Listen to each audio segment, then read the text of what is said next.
Big news from Portugal. A major citizenship law reform has just been submitted to Parliament. And if passed, it could bring huge changes for immigrants, students, workers, and families across the country. If you're planning to become a Portuguese citizen, what you're about to hear could directly impact you. Let's dive in. The most important change. Portugal may increase its residency requirement from 5 years to 10 years before foreigners can apply for citizenship. This would double the current wait time and make Portugal's citizenship process one of the longest in Europe. Are there any exceptions?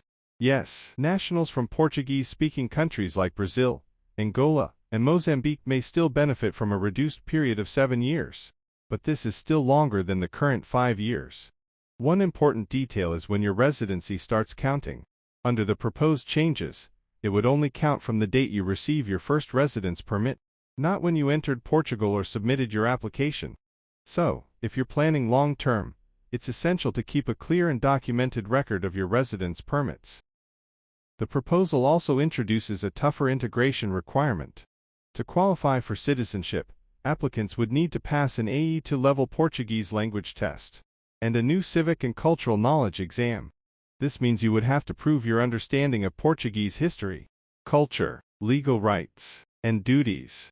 Children born in Portugal may no longer receive automatic citizenship. Under the proposed law, parents must have lived legally in Portugal for at least 3 years, and they must actively apply for the child to become a citizen.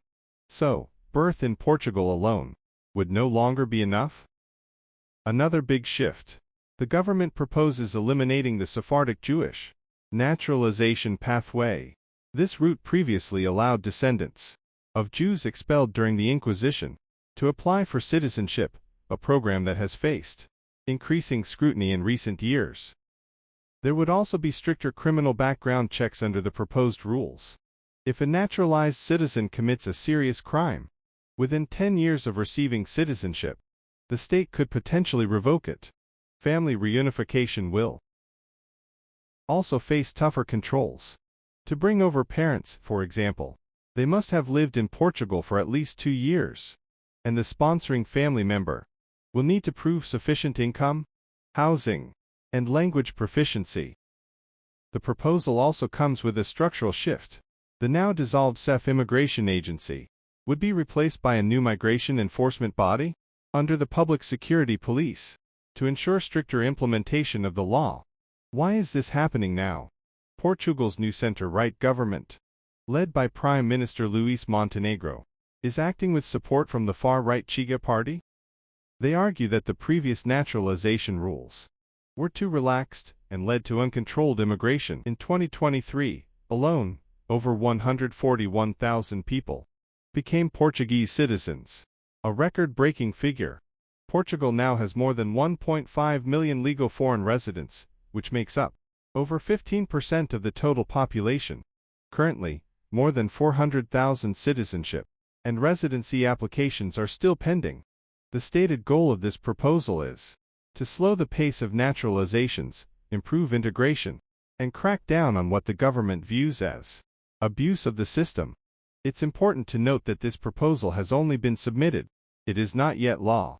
However, given the political makeup of Parliament, there is a real chance that parts of it could be passed in the coming months. If you are already eligible or close to meeting the current 5-year requirement, this may be the time to apply under the existing law before any changes take effect.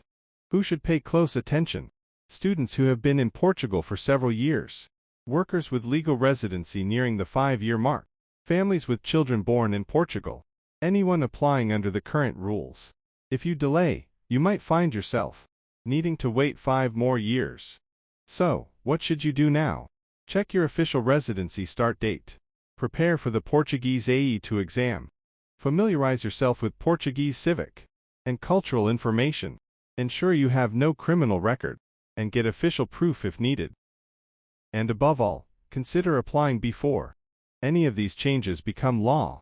These proposals, if passed, will affect thousands of people, students, families, workers, and retirees. Portugal may no longer be one of the easiest EU countries for citizenship, but there's still time to act. If you're eligible now, don't wait.